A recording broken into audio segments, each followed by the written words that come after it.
Welcome to the Always Better Than Yesterday podcast. I'm your host, Ryan Hartley.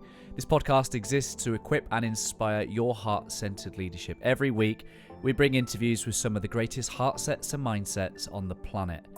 I hope the heartprint of our time spent together is that it creates new possibilities for you and all those you come into contact with. If you'd like to explore what we could make possible for you, then head to abty.co.uk/connect and book in a free 30-minute call to begin our journey together. I just want to express a huge amount of gratitude to our sponsors, Map Media Online, an independent agency who specialise in content marketing, helping businesses get their message seen by the right audience. Matt has produced all the digital media assets for this podcast since episode 106 back in December 2020. To have Matt in your corner, head to mapmedia.online. I'd also like to thank Exhale Coffee. I have been a big fan of Exhale Coffee since meeting Alex and the team back in 2022. Exhale is the first coffee to be sourced, roasted and lab tested specifically to maximize its antioxidant and anti-inflammatory potency. An independent lab test has shown that 1 cup of Exhale coffee has the same antioxidant power as 1.8 kilos of blueberries or 55 oranges. I'm a huge fan, and Mrs. H loves the decaf, especially because she knows that Exhale use the mountain water decaffeination process, which uses only pure glacial water from the highest mountain in Mexico and no nasty chemicals. Simply head to exhalecoffee.com/ABTY for your special offer.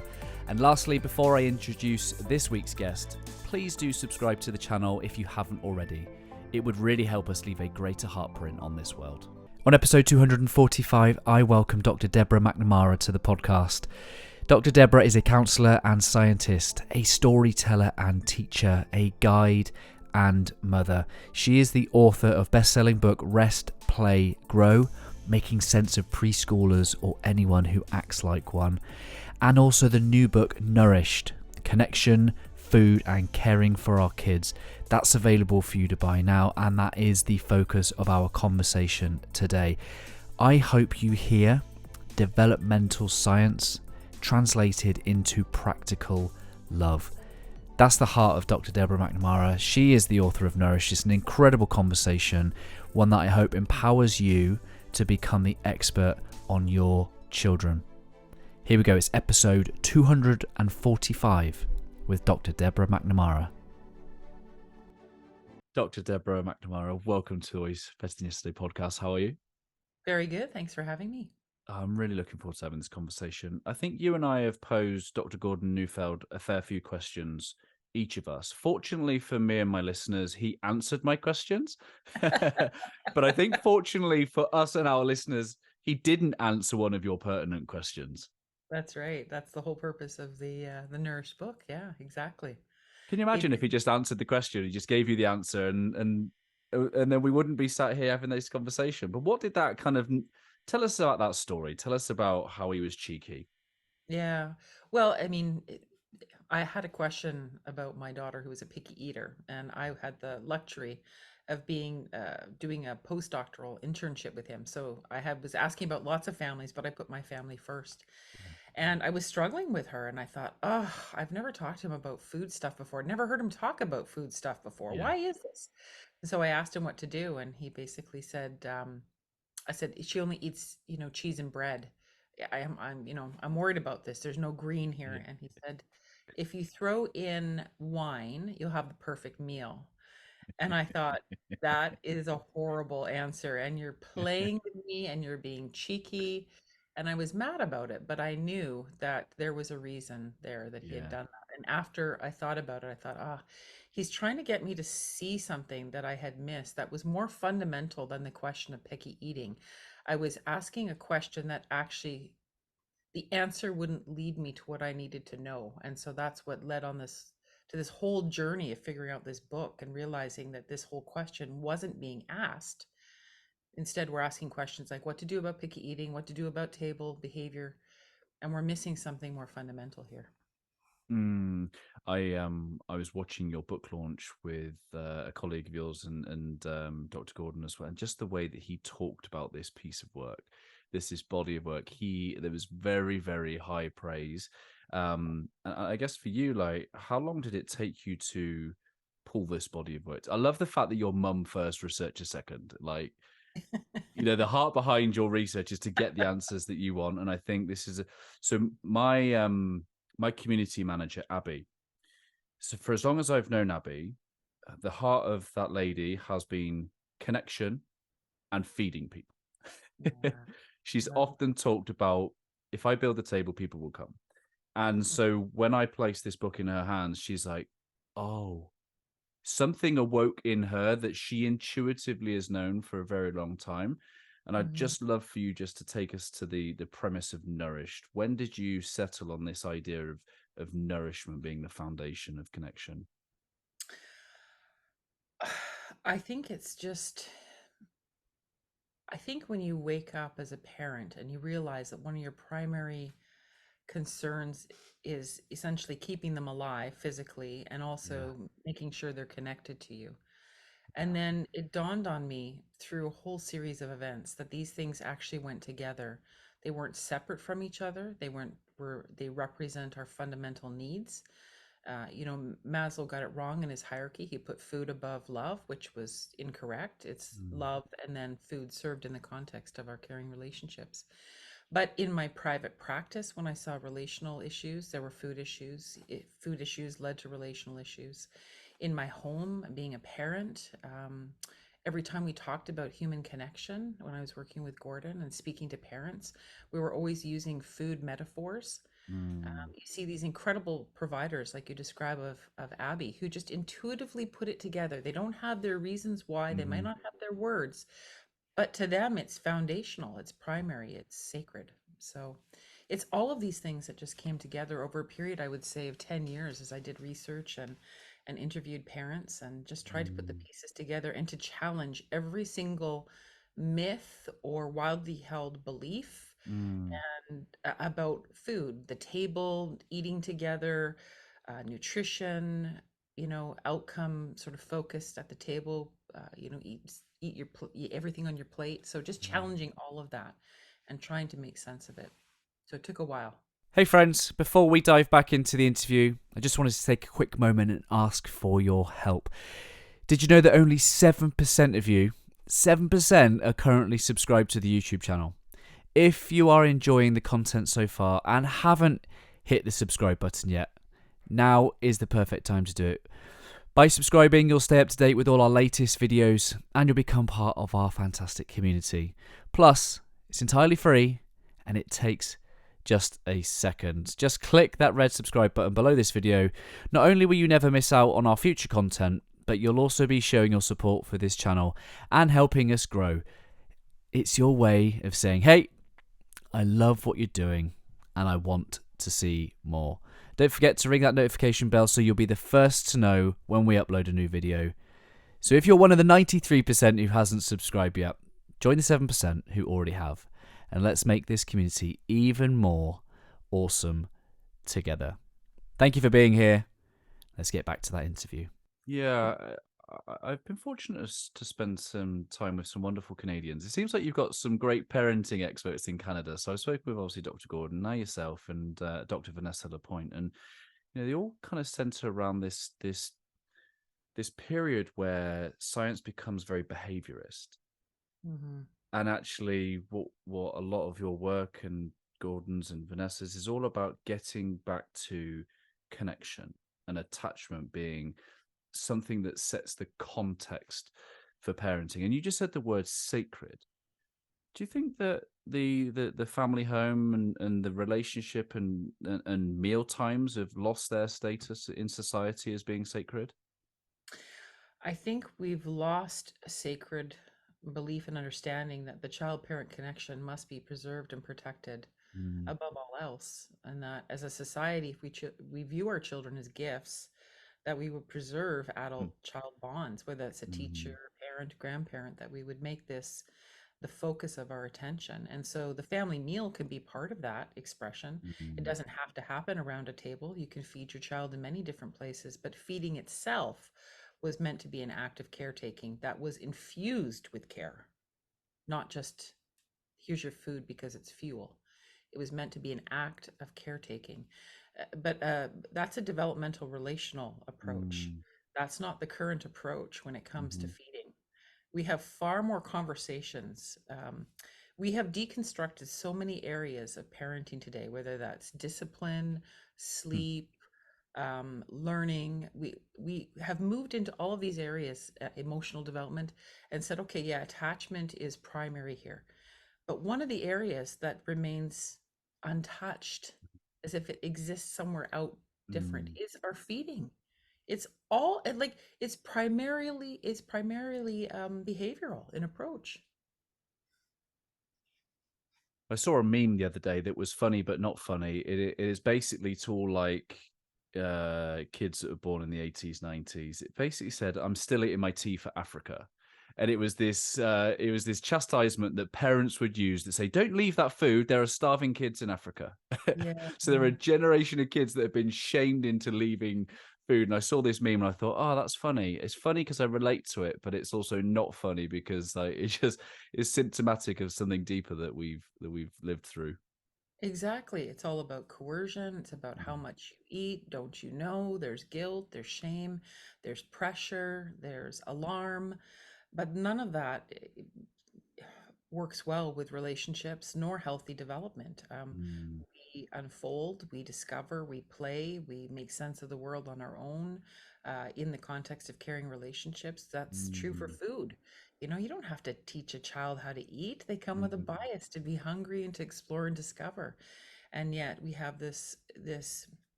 fear that our kids won't eat enough or aren't eating what we think they should have. We don't trust their bodies. We don't trust ourselves. And so Mm. there's a whole bunch of pushing and stress and coercion around the table. And it is backfiring tremendously. Eating problems, food becoming used as a stress response rather Mm. than being used as emblematic of human relationship and caring. So, yeah, we're in trouble. We're in big trouble this way. Mm. Yeah, and I think this is obviously playing out for generations already. It's almost like the fruit is almost here. The roots have been sown a long time ago. When I spoke to Gordon and Vanessa, it was almost like a little bit of a confessional time. I sort of saw it spouting all the things that I'd got wrong, and I think about the picky eating situation. My daughter, she's 8. And over the last year, there have been many moments where she's gone, "Oh, I don't want that. I don't want that." And I've like quipped back. I've said, "Well, this isn't a restaurant." So hands hands up. I'm learning in this conversation too. But let's just take that kind of picky eating scenario situation. Like, let's just assume that we're not in a restaurant. Like, how does one how does one try and handle that kind of situation? Yeah, I think if we can step back enough, and I would have to say, Ryan, I don't think there's any parent who would say that that hasn't been, and including myself, and just Yeah. so frustrated. You make something, that head of lettuce is now $6. It's like, what do you mean? Like Yeah. it's the cost of food and the wastage. I mean, of course we're going to be stirred up when they don't eat, but we have to take a step back and say, well, what makes anyone want to try something new? What Mm. makes anyone see something as desirable? And Yeah. so there's three things. One is the relationship with the person who feeds you. If you Mm. like the person who feeds you, you think they have good intentions, that person can embody food with love, and Mm. it can also make the food taste better. The research shows that even if the food isn't as great, but you believe the person loves you, wants to take care of you, you're more Yeah. inclined to eat it and you're more inclined to say it's good. Oh, come on. Right? Come The on. second is the context. And so if the environment feels safe, there's not a lot of pressure, it's about connection or play, then you are in that mode. You're more willing to explore and discover. You're paying attention to what dad likes or mom likes. And Mhm. you're talking about, the blueberries are so fresh this year, or they're in season and this is so wonderful. And so you're enjoying it naturally. And so she's like, well, if they're enjoying it and I'm attached to them, then maybe I want to try it. And we can't forget the third thing, which is autonomy. Like, you want your child Yeah. to have their own mind, and then not when it's handy for you, right? It's Yeah. like it's like they should discover, they should explore, they should say, "Well, I don't like that," which probably means that it's strange to them and they're Yeah. not sure. And it's like, yeah, you don't have to like any of this, but this is what's here and this is what we're doing. And so you just keep the focus on on connection. And children, they will. Everybody talks about in this literature in this areas of exposure. You have to have repeated exposure, but you could be exposed to something 100 times, and the context is so horrible, like tense, that like there's no safety to explore. But if you Mm. just keep bringing the same thing around, this is what our family does. I read this one incredible study of children in Mexico, and the researcher had gone in and said at 2 years of age, no child liked the hot chili and spices in the Mexican cuisine. And by age 3, this miraculous development had occurred where they were all eating the same spiciness levels as anyone else in their family. And he said something happens between the ages of 2 and 5 in these homes where food isn't pushed, it isn't coerced, but they're eating the same food or exposed to the same food in the context of their caring families. It's just healthy development and relationship. It Mm. unfolds, but we're in so much of a hurry. We're too impatient. We Sure. think we've got the agenda, and so we go to push. So what do? Ugh, we just don't bite back. Just give a little room for autonomy. Get on with it and focus on relationship. Yeah, so there's a wonderful human being called Darren Olian, and he has a podcast called Fatal Conveniences, and I think food is definitely an industry that is suffering convenience, Yeah, speed, quick, pop and click type, absolutely. pop and ping type food, um, and I guess there's a whole generation of parents now that maybe haven't been educated in, I guess, what we might call literal vitamins and nourishment and cooking food from fresh. And so sometimes you don't know what you don't know, right? Yeah. I guess let's just assume that there's a parent, well intentioned, wants to do right, wants to nourish, wants to set the right context for loving their children through the power of food and connection at the table. Where do they start? Well, that is a great place to start, what you just said. I mean, I think that will lead you there. And one of the things I was very thoughtful of, which you raised, is that today's parents, I tried as an experiment cooking 3 meals a day from scratch. Yeah, Yeah. that's not going to happen in my home. I just gotta tell you that right now. That was like, no, I'm either shopping, cooking, preparing, or cleaning, and then someone's hungry again by the time that happens. So it's like that's I have a job that I love as well Yeah, outside yeah, the home and doing that. yeah. So, but what I realized in through my research is that actually it's wonderful when you can make a meal like this and that you know Mm, how and that everybody's got their thing. mm, But what a lot of busy parents did is they oftentimes had a choice. Do I make and cook and prepare, or do I spend more time with my family? mm, And the smart move is to get the prepared chicken at the store. So mm, one mom said, I just take the prepared chicken, I put it on a plate with some vegetables that I cut around it. That's our meal. And then I save the time that I don't have a lot of time, and I save it for connection around the table. So I think there is this great myth that we have to, it's not love if it's not home cooked. Well, of course we lose something personal in that equation, and I wouldn't say that isn't true. But if we have to look at where we make the biggest difference, mm, it's in the more tangible, visible connection time around food and not making it a hurried, stressful time. mm, Put your energy there. It's okay. Get takeout. Put it on plates. Let there be mm, connection around mm. it. That's all right. I don't think this is a great sin. I think we need to be a little bit more realistic around these such things.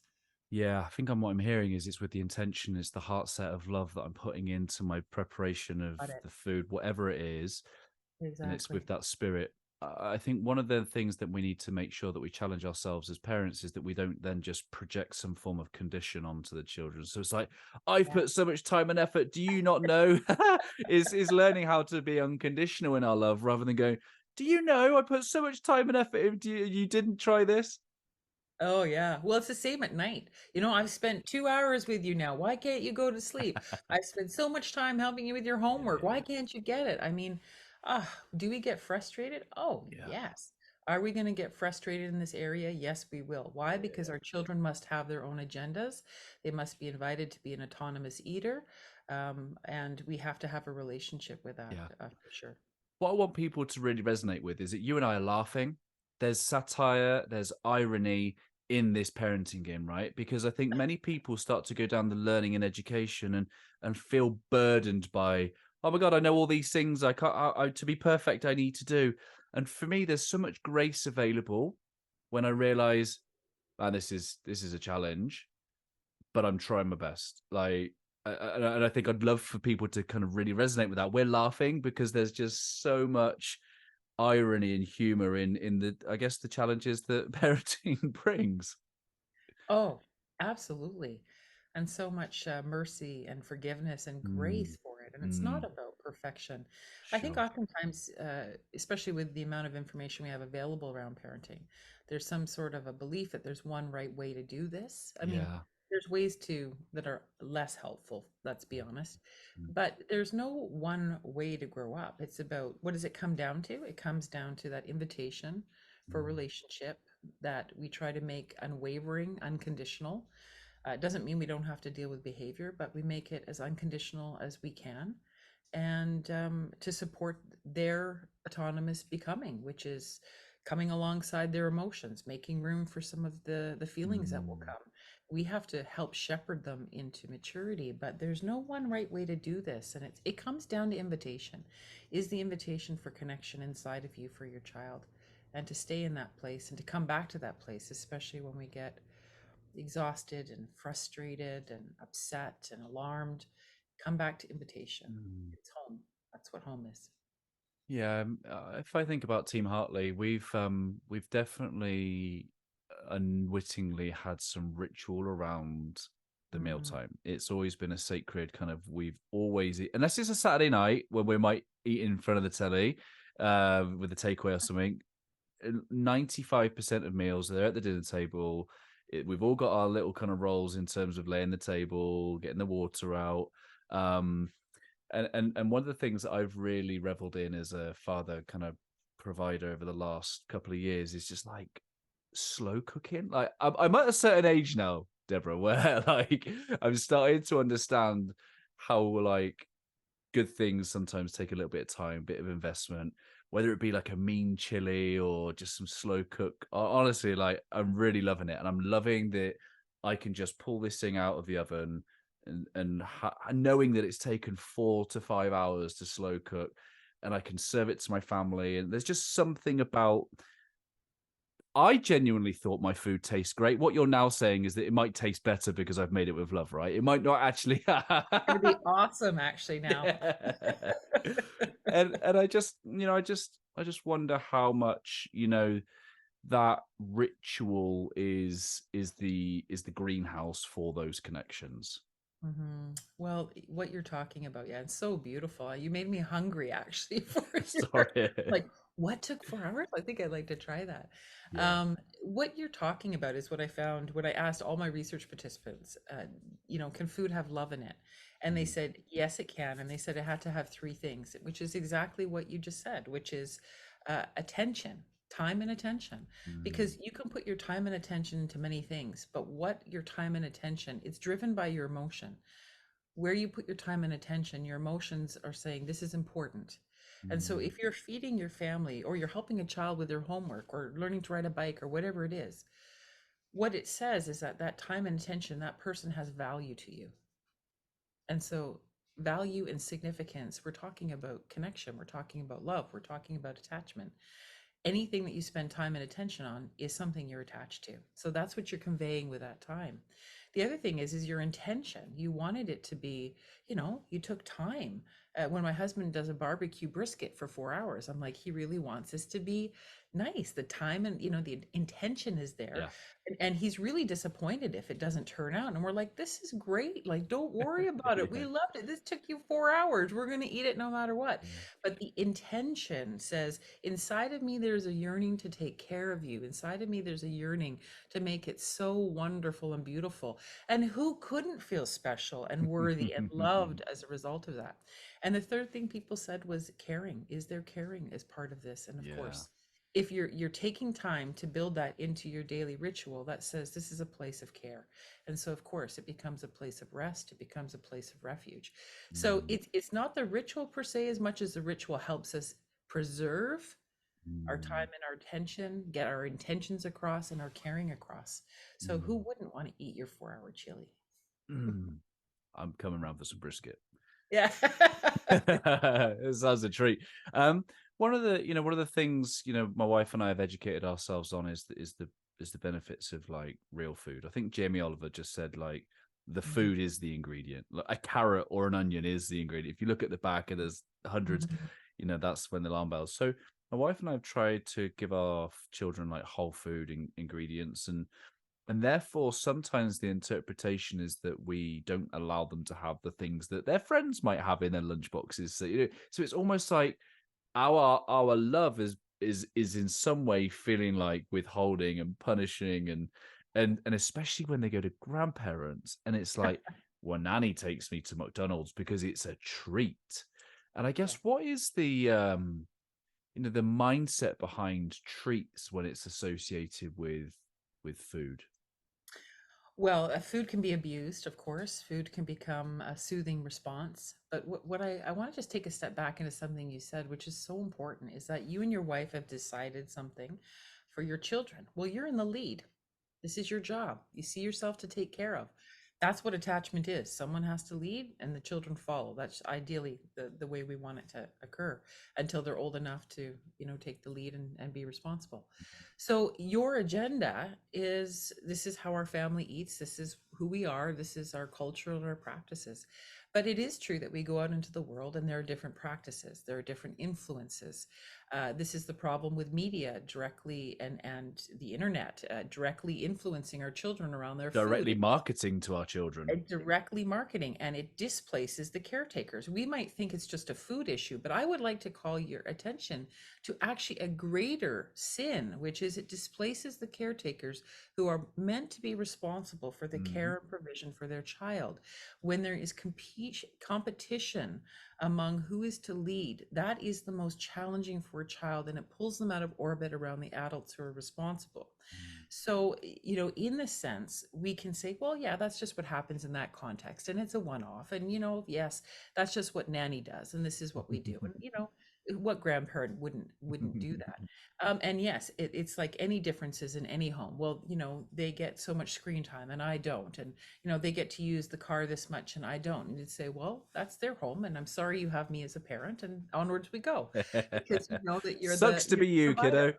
It does, I, I'll love you through that too. So, I Yeah. mean, you just take the lead. You take the lead, you take the lead, you take the lead. The problem today is as parents, we've got to land on how it is we're going to lead and how we're going to provide. Yeah. And then stand in that alarm or frustration, conflict that it creates and say, you know what?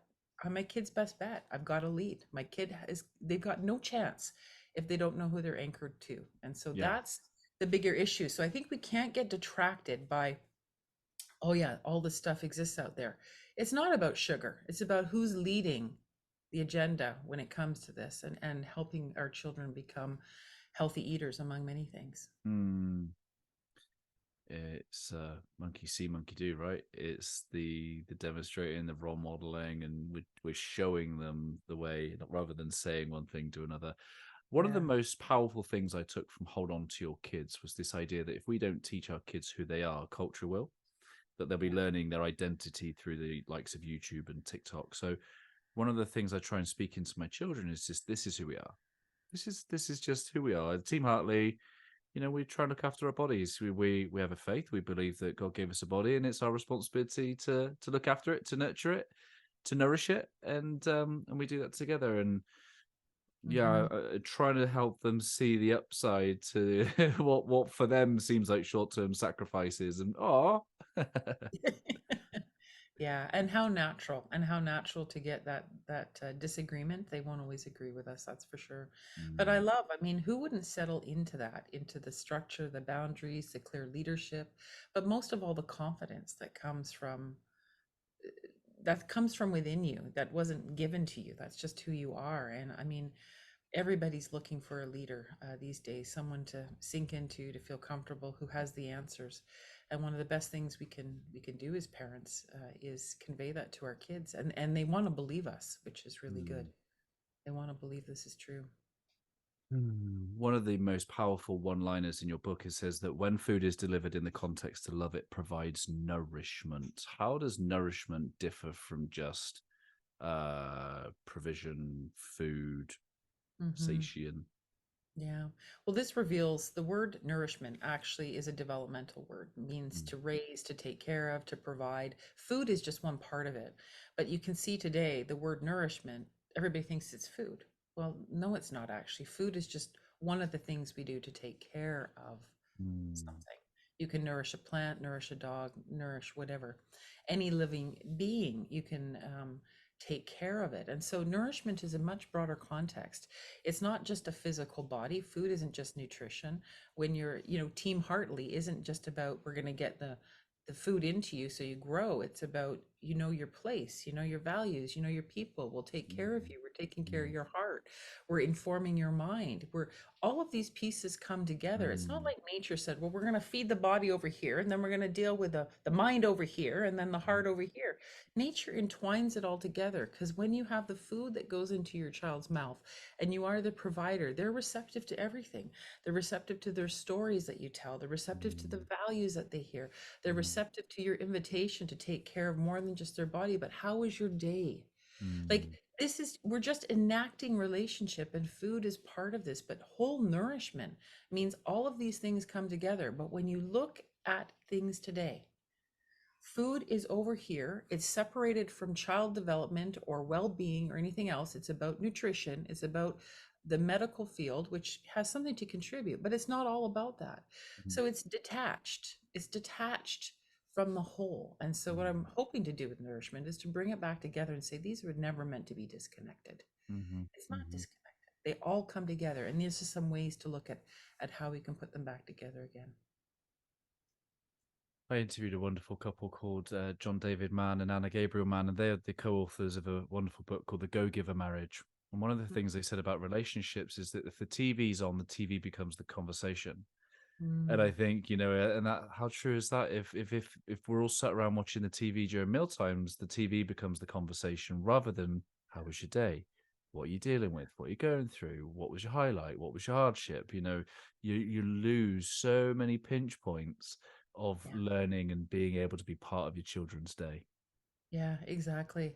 Yeah, I also became very curious about why we turn to the TV or devices Yeah. to be part of mealtime. And I thought, especially for people eating alone, it is the closest or most available way to bring a human being into your life, to Hmm, have the sounds of a human being, to hear the hmm, stories of a human being, but it's much more depersonalized. hmm, And so one of the questions I would ask is, when we are reaching for the TV or the radio, is it also a response to the distance between us that can be hmm, felt when we come together around food? Sometimes it's just a habit and we just like the hmm, noise out in the background. But sometimes it can also be a way to bring something in to the relationship that's more depersonalized, because coming together around food is very personal and it can be fraught with lots of tension, and mhm, you actually have to look at each other and feel the tension and the spaces between you when you come together to eat, which is what gives rise to lots of mayhem at the table. So mm, it's to say, well, what is this doing, this noise that we allow to be part of our lives mm. around a time and a space when it's meant to be about connection, and to be curious about that. Yeah, because I think that underlying anxiety means our nervous system's slightly engaged, meaning that we don't actually have a body prepared for the proper digestion of food. Right. So, all of these, I guess, symptoms. I mean, I'm not an expert, but I understand the symptoms of IBS and many other kind of, diet related things or stress related are probably because we're trying to digest a meal on a body that's looking at fight or flight. Exactly. And the research shows that over and over again, you have to be at rest to digest. Well, where Yeah. does rest come from? Rest in the nervous system comes from being in relationship and having safety, right? As Gabor Mate always says, it's the presence of connection, not the absence of threat. Yeah, there's threat everywhere, but where do we have these places of connection where we can feel our safety? It was interesting in the research I found that most gastroenterologists now, it's widely accepted in the field that when you have a gastroenterology sort of type of issue, that one must look at the emotional system. It's now a given because they're not disconnected. Yeah. When you said the word rest, I think it says in hold on to your kids. It says about that our children shouldn't work for our love, but be able to rest in it. Yeah, exactly. Oh, so powerful, isn't it? Yeah, it really is. And when you get that, you get everything. You get everything. The whole thing unfolds from there. That's the premise. That's the point, distilled to the essence that you Mm. can become, you can unfold, you're safe enough. Whatever problem that needs to be faced is faced in that context. Mm. Um, but yeah, we've lost the wisdom of that. We're so busy working, working at everything, working to get our food right, working to teach nutrition, working at behavior, working at learning, working at all of these things when they really are done best in the construct of caring relationships where we can play, discover, explore, make sense, Mm. follow, be led, be taught. Yeah. One of the things that my wife and I have understood on our journey together is that we both grew up with very different values informed by our different parents, sets of parents that we've had. But fortunately, as co-parents, we have both had a similar value around the mealtime. Not everybody is gets that. So not everybody is. So some people grow up without any rituals, without any routines, with completely different belief systems around the sacred act of meal times, or maybe not. So how does if someone's listening, they perked up their ears, and maybe they're all for this, but maybe partner is like comes from a different background, doesn't necessarily believe in the importance of it. How do people resolve or change that for the better? Well, I think exactly what you said is you have a conversation and you feel the tension inside of you and the conflict and the yearning and how you're different. I mean, you have if you have two parents coming together, they're both going to have their own agendas and ideas about parenting, and so Yeah. we start in that place. One thing though, I would say is that the more that we hold the family meal needs to look a certain way as a prescription, the more that becomes work. Yeah. And when I Mm. dug deeper into this whole idea of the family meal, it took me a long time to deconstruct this. And I found this beautiful piece of research that they stripped out all sorts of intervening variables around the family meal and why was it so, wonderful for self-esteem, low drug and alcohol, you name all the Mm. benefits that Mm. come from it. Mm. And they found that the families that preserve the family meal have one thing in common, and that is they have a caretaker with a particular set of values that holds that the meal should be preserved. Now, Yeah. it's about the caretaker. It's about their values that togetherness is important. And so if you Yes. believe and you understand that, then you're like, well, I could do togetherness around food in many ways. If like my daughters are both at university now, and so I'll say to one of them, she has an open invitation to call me if she wants to go down for her favorite Mm. vanilla lavender latte. This is her favorite drink of choice these days. And it's open 24/7. So it caters to students, right? So she calls me at 10:30 and says, Mom, I was studying. I didn't really eat. Can we go get something to eat? And I said, well, I'm thinking the only food available is stuff I probably wouldn't really advise. It's 10:30 at night. It's going against all of my, programming about what I think is healthy, but I have a daughter I haven't seen in a couple of weeks. She's stressed out. She's been working, working. Now she's trying to go to rest. She's hungry and she's stressed and she needs home. Mm. So I drive and I get her. We get a vanilla latte or whatever it was, a vanilla lavender latte. I get her some food I wouldn't typically get her. Yeah. And then she just talks and she talks and she talks. And we're driving and she's eating in the car. Now you might think, oh, that's not nourishment. It was absolutely nourishing. She felt taken care of. She downloaded. She had a little island of reprieve in the stress of her day. And Yeah. so I challenge people to say, what is it that you're trying to get here? Yeah. And to really be open to all the ways that you can do that. I love that because the thing that's come up to me whilst you're speaking is this sometimes we place an expectation or it has to look a certain way, it has to be a certain way, we have to say certain things or and I guess that gives rise to counterwill because they'll feel the more Yes. we want something to go a certain way, the more they feel our need for it to be a certain way, the more they're going to engage counterwill. What does that really mean for people that are listening and hearing that for the first time? Well, counterwill is the instinct, and the emotion that goes with it is resistance and opposition. And so it's a self preservation instinct.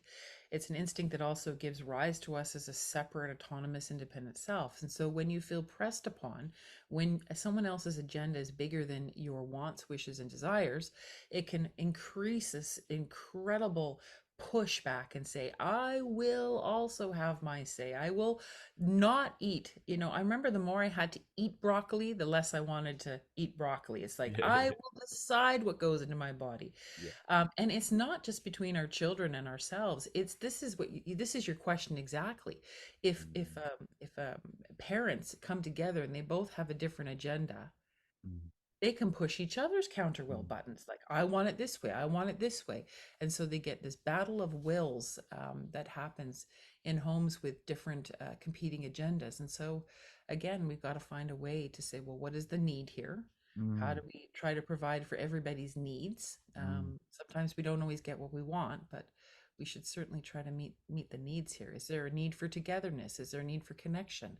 Is there a need for calm, and a place of rest around food, and mm, a place of retreat? Okay, that's great. Well, we can do this in many ways. We can have a picnic outside. We could do this in many ways. We could go to a restaurant if we need to. We could do takeout. We can get this place of rest. If this is what you need, let's talk about and figure out what the needs are. And of course, as parents, we're trying to take care of the needs of our children by understanding what that is and taking the lead. But yeah, counterwill is a wonderful instinct, but it leads to incredible battles of will. yeah, I've had a few of those in my time. And it's even though I know what is going on, it's just like I Oh, I sometimes lack know. the wisdom to recognize it, and I'm like, oh, okay, I've Yeah. And you're like, am I really arguing with a 3-year-old like I'm 3? yeah, Yeah, yeah, I think I am. 100%. Yeah, my wife sometimes smartly goes, "Who's the child in this conversation?" I'm Yeah, yeah, like, yeah, exactly. And then, of course, that presses your counter will, and you're like, don't tell me what to do. "Damn it!" Have you been listening to my conversations? Yeah, yeah, for sure.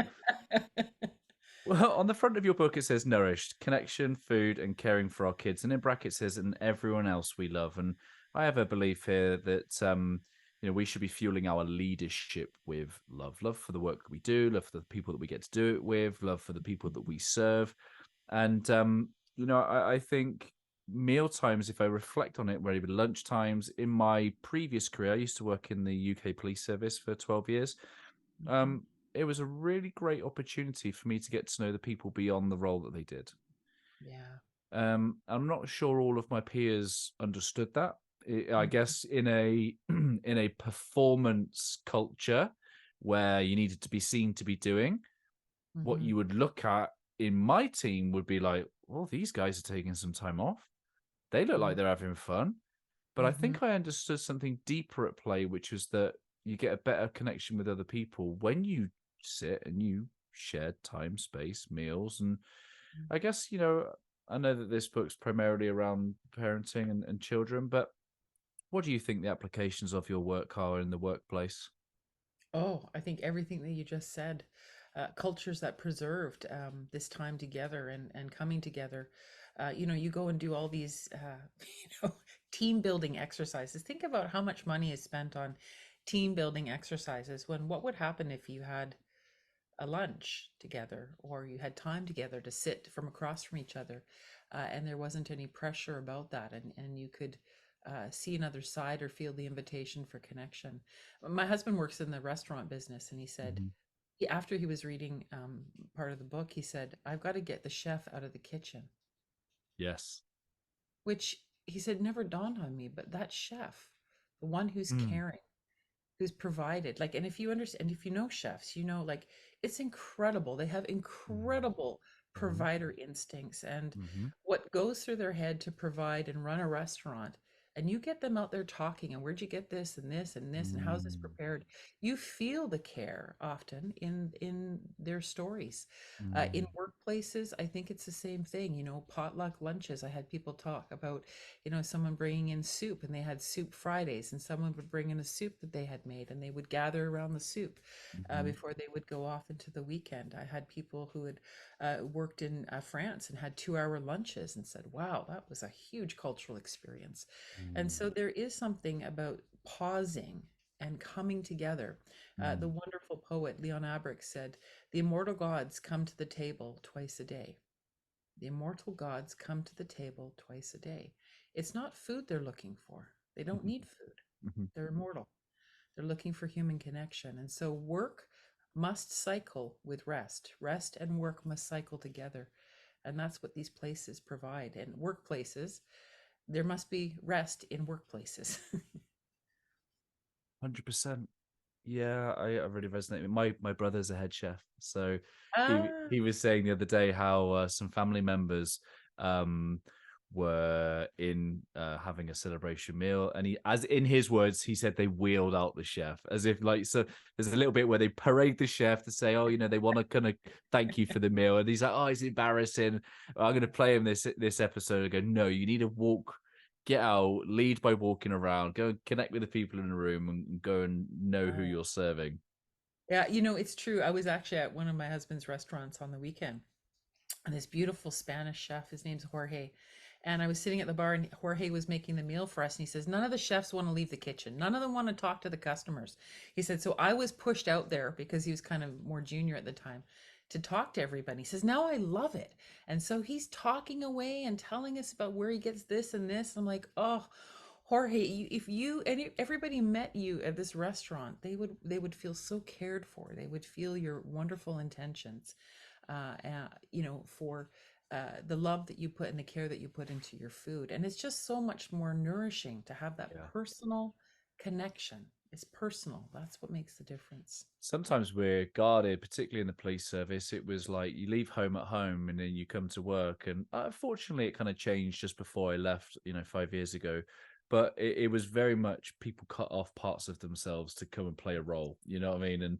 And maybe intellectually driven. Maybe there's a softening of the heart maybe required. And there's a lovely section in your book all around softening of the heart. So for anyone listening, how might one soften that life source heart?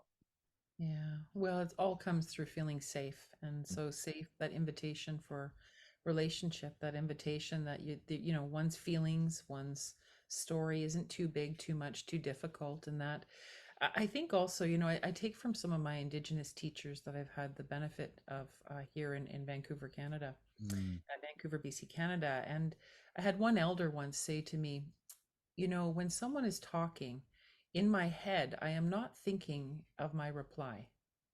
I am listening. mm, And when the person has done talking, then I think, what is my reply?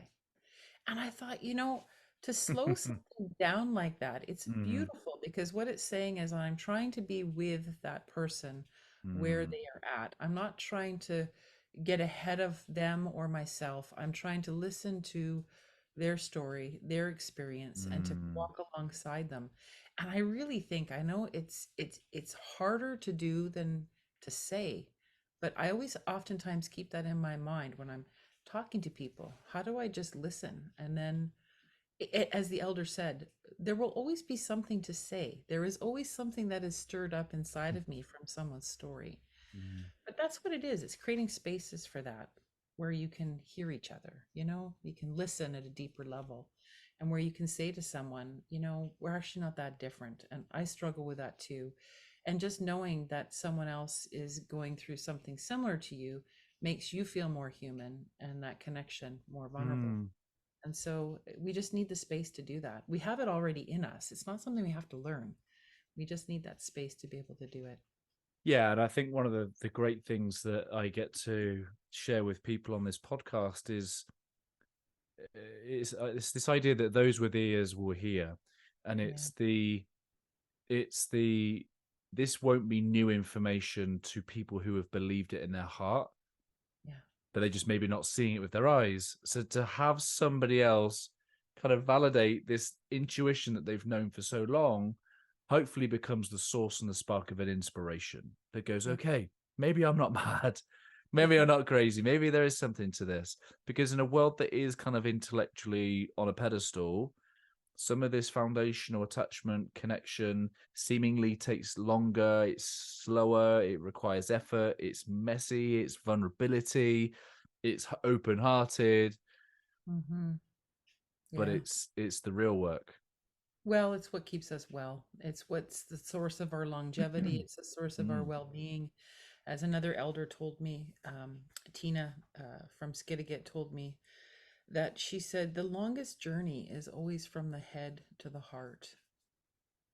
And so when we're struggling to get to the heart, it's usually because we're struggling with what that means for ourselves or how we might be seen. Um, if someone else could hold on to that for us, I mean, there has to be a sense of safety. And so I think our job is the one to listen, is to always keep our heart soft, to keep our intentions, pointed in the right direction in terms of caring for somebody, Mm, and slowing down enough to extend that invitation. Whether someone takes us up on it or not, we can't mm, control. We can only, keep our heart soft and convey that mm, invitation, and then to be as generous as possible when someone, you know, does mm, trust us with something they're struggling with. And that's how we keep our hearts soft, mm. not through the head. Not through the head, through the humility of walking alongside people in all walks of life, highs, the Exactly. lows. Um, Abby and I both have a heart for community. I call it a greenhouse, creating environments in which people grow. Abby calls it a table where she gets to love on people and serve people. You call them, you know, you talk about a table, you talk about making spaces.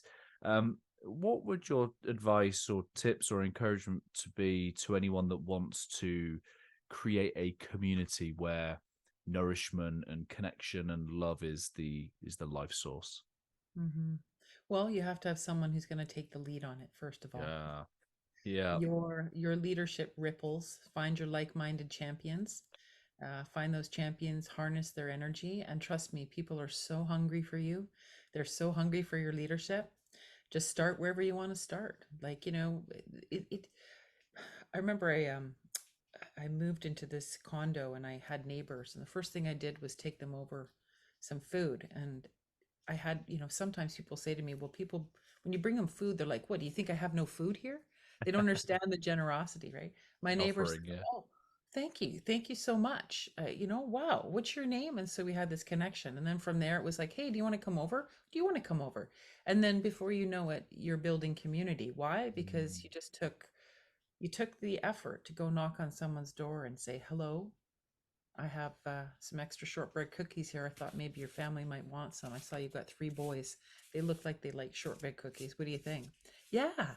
And so just take the lead. Find the doorway and take the lead. There's lots of opportunity, but I think it's about finding those instincts inside of you and finding and seeking some expression for them, mm, finding your like-minded people and build energy that way.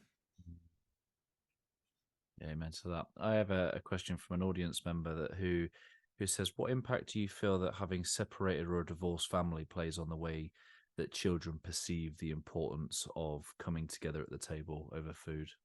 Hmm. Well, there's separation there, which can be difficult if, Mm, there's an empty chair perhaps around a table. It may have been empty before, so it changes the ritual and the nature of how one eats. And so it would mean for each home to set in place new rituals, new structure, routine around how that might look. Children can adapt to two different homes, looking differently. And so take the lead in each of your respective homes. But of course, the more that it's predictable, the more that an adult takes the lead, then, and is providing for a child. They can eat completely different food in each home. But mhm, that's okay mhm, too. But what's more important is that we just put things back into place again for a child mhm, so that they can come to predict and feel some reliance that there is a provider, even though mm. there's separation, that there's two providers that exist now in these places and they'll be cared for. I mean, ultimately, that's the question is separation is, will I be cared for? Am I safe? Am I okay? You can do that in lots of different ways. Yeah, so I think what I'm hearing is that if this is the way mum does it and this is the way dad does it, and I'm safe in that familiarity, it doesn't really matter that it looks different. It's just I'm Oh, safe in what it looks like or what it yeah, is or how it feels. Yeah. exactly. Yeah, some kids, in my research, some kids would go, the parents say they go to preschool and they eat lentils there. I don't cook lentils, but they love lentils. And how are they eating lentils with all of their friends and their childcare Mm, provider who knows how to cook lentils? But at home, I couldn't cook that. Well, it's just different context, different leadership, different, different environment, and just different food is served there, and that's okay. They're being cared for. It can look different. It's all right. I've loved this conversation. I love the very last sentence of your book. Nah, thank you. And obviously, people need to go buy it and read the entire book before I give the last sentence away. But you said that feeding someone has always been our universal language for love. What a beautiful way to end a book. Thank you. Yeah. I think in many ways people think the book is going to be about food, but it's actually not. It's all about love. It's Mm, all about love. Yeah, it's just, you think about how wise nature would be to give us something that didn't require language, because language is divisive. We don't all have the same language, mm-hmm, right? What would be something that would be so universal that would have to be without words mm, that could convey a desire for connection? mm-hmm, When you cry, that's a universal sign for I need help and I'm sad. But what would be a universal way to communicate to someone? You can't touch them because mm-hmm, that could be misperceived as, violent or whatever, mm-hmm, or too close or unsafe. But the beautiful act of just serving someone or offering, I wish to take care of you. It just mm-hmm. seems so simple and without words, so wise. Just got to rip up my psychology textbook now then. Got Maslow all wrong. Yeah. Well, yes, poor old Maslow. He was a traumatized child himself and a lot of wounding in his home. And he created a theory out of his own experience and psychology, his own psyche. And unfortunately, that wasn't questioned. And so, what would have happened if we put love first in schools? What if we put connection first in schools instead of they can't study because they don't have food? Well, that might also be true, but there's actually probably a bigger thing that's hijacking their attention, which is Mm, the lack of connection. What if we put connection first? What if we had done that in our, when looking at food poverty or food sovereignty? What if we saw, the kind of food we eat is about connection to our ancestors, our land, our terroir? This would change conversations. It would change policy. It would mm. change direction if we actually had gotten connection as the primary need. It's powerful, very powerful. I have a word here, always better than yesterday. It's called heartprint, and the word symbolizes the ripple effect of our Mm, work, our interactions, the possibilities we create, the lives that we touch, the lives that we change. mm, Deborah, I'd just love for you to consider what you hope the heartprint of your work and of your parenting and of your book, Nourished. What do you hope your heartprint will be? I love that. Your heart print. What a beautiful way to frame a life and purpose. I hope it's very simple for me. It's just more caring. It's just Mm, caring. At the heart of it all, it's just more caring. What can I do to make this world a better place? Not just for me, but for my children and the children that I won't meet and the mm, other children that exist in my community and their children. How do I just make the world a better place with caring and bringing what is already inside of us to the surface? We have mm. tons of caring. Human beings are incredible with what we will do with our caring. So that's what I hope it does. I love that. Thank you. I went to a biohacking event a couple of years ago. You start to think, oh, it's going to be about supplements and all these hacks and stuff. And this guy Ben Greenfield, he comes up and he talks about parenting and talks about how actually forget all the hacks, forget all the things that you could do to your health. If all is not well within your family, that's the Mm, first place to start mm, because it's about the most important relationships in your life. And he said, parents, this one's for you. Parent your children like you're raising your grandchildren. exactly.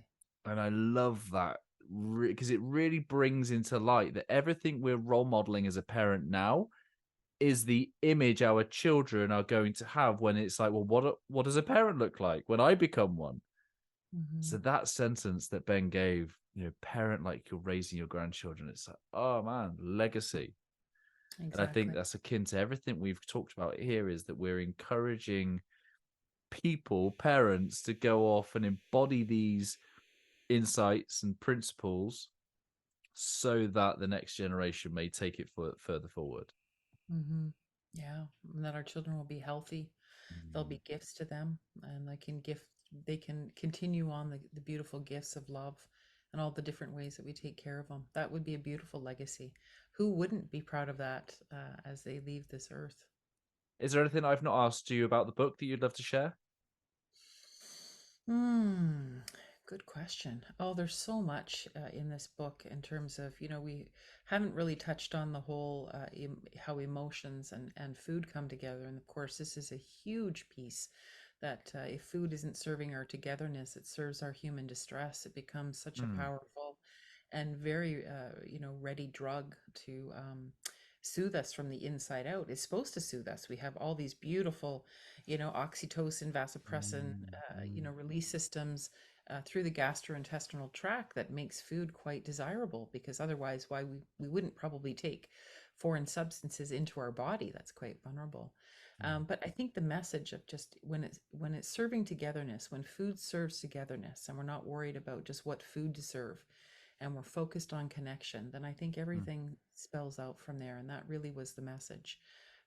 And in trying to weave this story together, and to bring it back again and bring it back again and bring it back again. And it is something that culture took care of, that we weren't meant to have a lot of insight into mm, or consciousness of.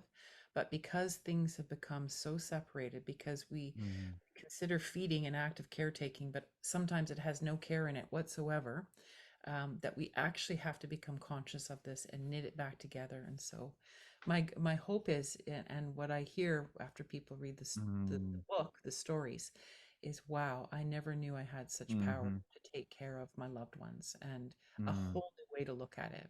So that's what I hope.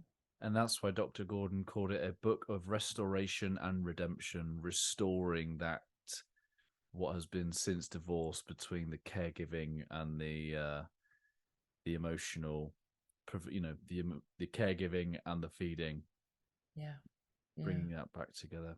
I could talk to you all evening, all afternoon, but that would not be a good use of your time. So I want to be really gracious. So thank you so much for all you're putting out. Thank you for this conversation. I'll share all your good links in the show notes. I absolutely encourage everybody listening to go get a copy of Nourished. It's an incredible book. And we'll be honored if you leave us a final thought from your good self. Mm. Well, first of all, thank you so much for having me. It's been a delight and a pleasure to be here. A Thank you. final thought. Oh, I just hope you sink into, my hope is that as you sink into this podcast and this work and the good work that you do, is that we just be returned to our caregiving instincts. They're Mm, powerful, they're beautiful, they are life giving, they are life saving. And they not only save our kids, but they save us too, because they help us reach our full potential. So that's my mm, wish for us all. I appreciate it, my friend. Thank you. Thank you so much, Ryan. Thank you for making it to the end of the interview here on YouTube. I hope that our time spent together has left you a little bit better than before you push play. Before you go anywhere, please leave a comment down below, some of your key reflections, your key takeaways. I love hearing from you and what this conversation has inspired in you. Let me know what you're going to do as a result of this conversation. I will be back next Wednesday where I will share another inspiring guest. To make sure that you don't miss that, please do subscribe. Hit the bell and you will be notified as soon as it goes live. If you're curious to know how I, through Always Better Than Yesterday, can serve you, your team, your organization, please do visit alwaysbetterthanyesterday.com, and it will be my honor and privilege to help you in any way I can. Keep leading, my friends. I've been Ryan Hartley, host of the Always Better Than Yesterday podcast here on YouTube. Always love.